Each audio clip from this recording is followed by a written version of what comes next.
Everyone told you life was gonna be this way. Your job's a joke, you broke, your love life's the old way. It's like you're always stuck in second gear.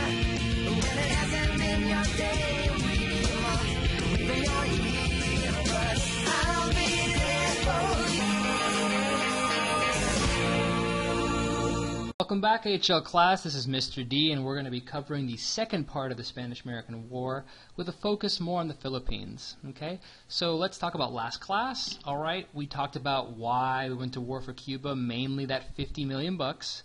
How we declared war, the false flag operation of the USS Maine exploding, and in the 1970s revealing that it was actually an engine failure and not the Spanish, and the yellow journalism that was responsible for that. There was successes of the Rough Riders. They only lost about 500 soldiers, God bless Teddy, and his use of Buffalo Soldiers to eventually get these two amendments passed, mainly the Platt Amendment to the Cuban Constitution, which basically said that they were a de facto puppet state. Even if they were independent, they basically couldn't get into treaties. We could do whatever we wanted, and we got a little piece of territory called Guantanamo Bay for that Panama Canal in the future. The Teller Amendment, just to remind you, was an amendment passed in Congress to declaration of war that said we would not be annexing Cuba even if we helped them win. So today let's talk about the Philippines. And before we begin, let's just pause so you can write this down. All right. So to talk about Manila, we got to talk about the naval dominance that took place when we got to Manila Bay. All right. So April of 1898, we sent 7 ships from Hong Kong to Manila Bay, and we basically destroyed the entire Spanish fleet in about an hour. We had no casualties. Spain lost about almost 400 folks. We then got troops all the way from San Francisco into the Philippines, about 20,000 volunteers. We then transported the exiled leader who was living in Hong Kong, Emilio Aguinaldo, you'll know that name soon, from Hong Kong to the islands to help rally the people. This is basically the Philippines' George Washington. By June of 1898, the Filipino rebels and Americans had basically controlled most of the island, and we took Manila, the capital, entirely. June 12th of 1989, Aguinaldo declares independence. Now, there's a bit of a hiccup there, you know, because if you remember last time during the Paris peace talks, that December, Spain nor America did not recognize that Filipino independence. And we are the ones that were in control of Manila. We did not turn it over to those revolutionary forces, the Filipinos.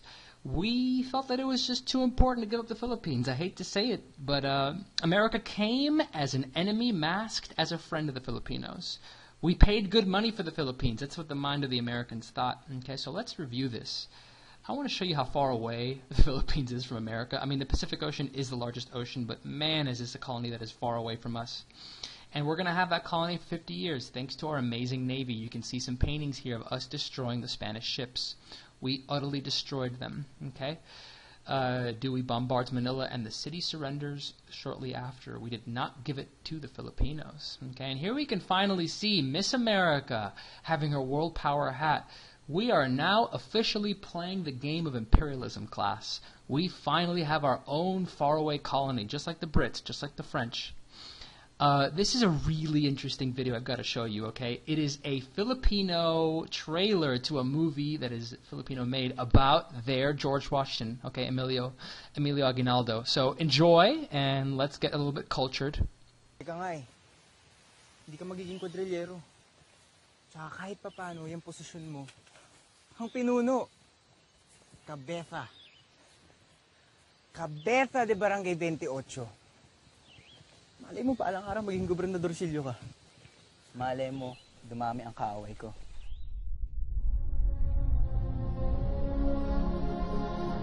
Maghahalal tayo ng mga opisyales para mamuno sa pamahalang panghimagsikan. Magsisimula tayong mamili ng isang pangulo. May isang matandang babae na nanghula sa amin. Sabi niya, magiging hari si Mio. Pinagagal akong pati ng bagong pangulo ng pamahalang revolusyonaryo, el Presidente Emilio Pami Aguinaldo. Cavite ya está en las manos de los insurgentes. Humiling na kayo ng kahit na ano. Huwag lang ng independensya. Quiero ver ese Aguinaldo encadenado como un animal en una jaula. Lapit niyo doon. Yan, dito! Kailangan natin ng armas. Ano man ang kalalabasan ng usapan nila sa pagitan ng Espanya at Estados Unidos, kailangan kilalanin nila ang ating Republika ng Pilipinas. Kaunting tulong para sa mga kawal ng himagsikan. Ako na mismo humihingi. Pinuno ng himagsikan. Hindi mo kaya ibigay. Soldados! Casos rifles desde bandidos! Bala ko na i-declare na ang dependensya ng Pilipinas. Since the United States is officially annexing the Philippine Islands, anyone who does not respect and obey our benevolent assimilation should be considered an insurgent. Let's get Aggie! I don't want anyone killing him! I want him alive, got it? Hindi ko maaaring iwan ang aking posisyon. Baka lumusob ang mga Amerikano. Isa lang ang daan para sa kapayapaan. Independensya. Fuego!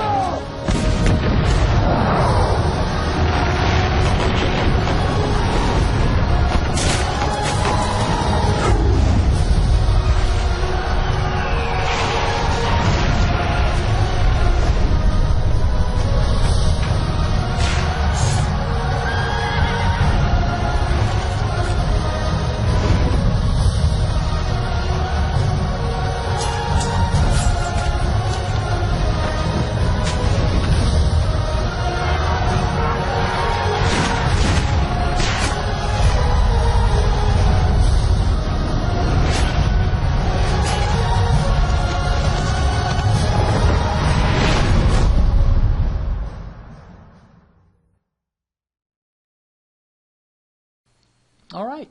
I hope you enjoyed that. Pretty interesting. That language is actually a mix of an Asian and Latin Spanish language, so you could possibly understand a bit of that. Let's pause quickly so you can read this and write this.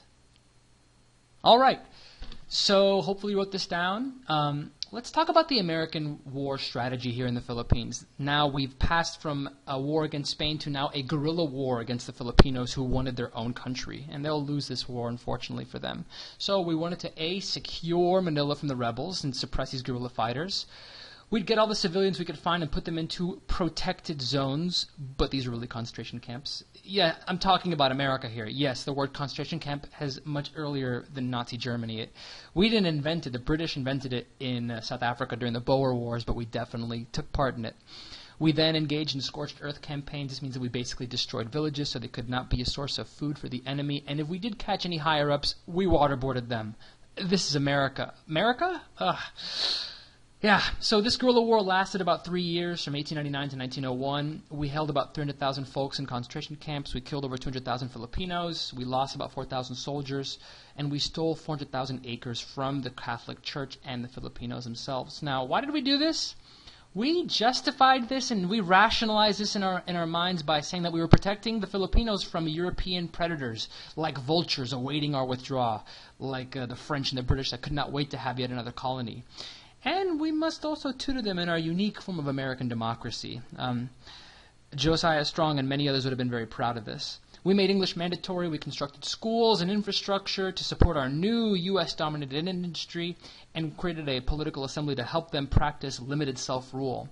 The Philippines would have to wait 50 years to become independent. They would do so after World War II, after we helped them and had many hard battles against the Japanese on Filipino soil. Okay, so here's the man they love, Emilio Aguinaldo, the George Washington of the Philippines.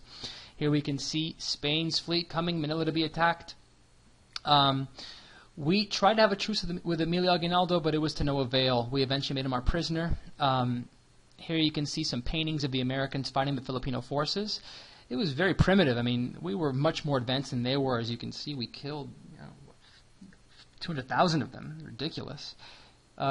Photos of their generals being hung, of them being waterboarded. You can see an American soldier right there waterboarding a Filipino prisoner. But maybe the worst form of torture was the crank.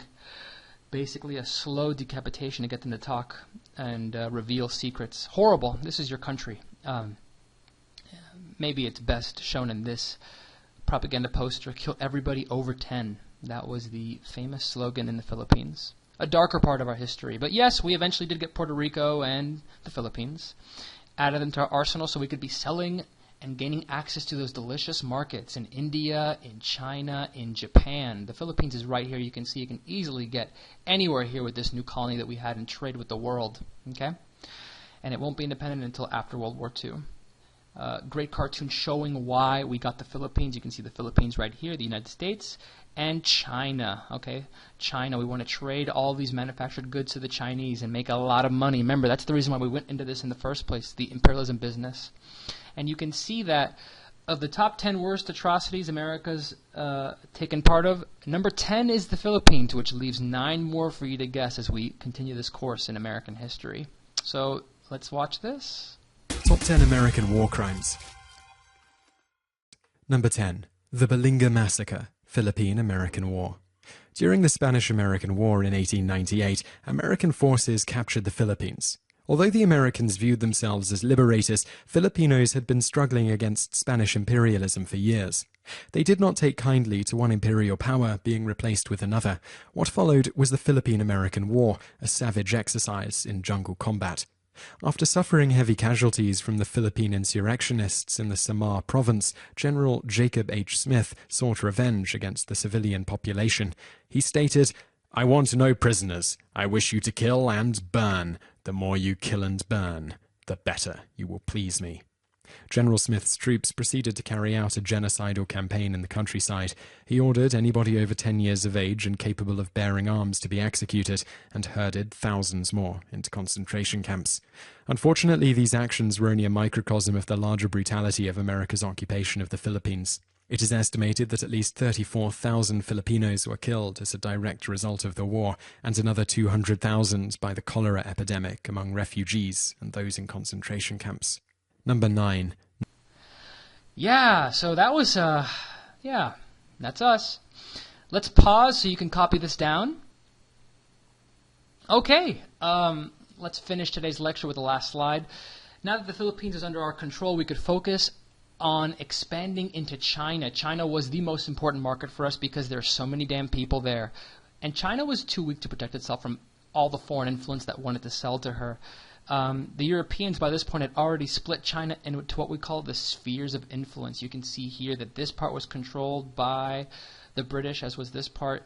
This part was controlled by the Japanese, this part by the Russians, this part by the French, close to French Indochina. And our U.S. Secretary of State had a really great idea, John Hay. He wanted to avoid war with all the great powers at the time, but he wanted to also trade with China, and we did not have a little sphere of influence here. We were late to the China party. So what did we do? It was genius. We sent a note to Germany, France, Great Britain, Italy, Japan, Russia, and it stated that all nations could enjoy equal access to the Chinese market, to each independent nation. And then they responded back saying, you know, I'm not going to commit to this idea unless everybody else complied. And then he bravely announced, everybody agrees, let's do it. And that's how basically we were able to get open access to China. We tricked all the other big nations into allowing us to trade into the sphere of influence, and we pretty much created a more liberalized way of trading in the region. Now, as you can imagine, the Chinese were not happy about having all these foreigners.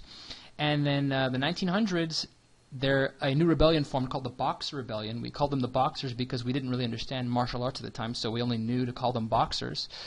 Basically, a 55-day siege of the embassy area where there was 3,000 Christians and diplomats and soldiers taking place in Beijing eventually led to an 8-nation alliance invading Beijing with 20,000 soldiers, capturing Beijing, and then burning, raping, and looting all of Northeast China and forcing China to pay $330 million to the 8 nations that tried to save their 3,000 people from being attacked by these Boxers. A little fun fact about the Boxers, they thought that if they meditated, they could dodge bullets. Boy, were they wrong. Here we can see a famous cartoon of all the nations of the world surrounding the Chinese dragon. Here we've got Germany and the bear Russia and the cock of France and Italy the wolf and the double-headed Austria-Hungary and Spain the jaguar, and America's not too far behind of the party. Okay? The open door policy, John Hay's idea basically of allowing all of us to trade with China. Okay? And everybody did somehow accept. It was pretty crazy that this worked. Now, the Boxer Rebellion, one of my favorite photos of history, the 8-nation alliance of all the countries that joined forces, including the Japanese and the Americans on the same team, the British, right here you can see the British India fighting. joined forces to stop these Boxers from attacking our people there. Maybe lots of paintings here you can see of us quelling the rebellion and joining forces with the English and the Russians to stop these people. And when we did finally capture them, we of course beheaded them in very brutal fashion. We can see right here the Chinese pie being cut by all the great nations, the Germans, Queen Victoria, the Austro-Hungarians, France, everybody stealing China and dividing it. And here's a famous Japanese painting of all the invaders of the Boxer Rebellion. Pretty interesting. You can see it's Japanese because of the writing right here.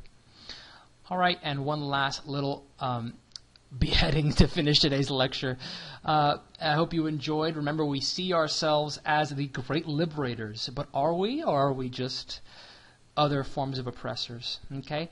I hope you enjoyed today's lecture. You hopefully copied all 3 slides, and we'll continue next time. Have a good one.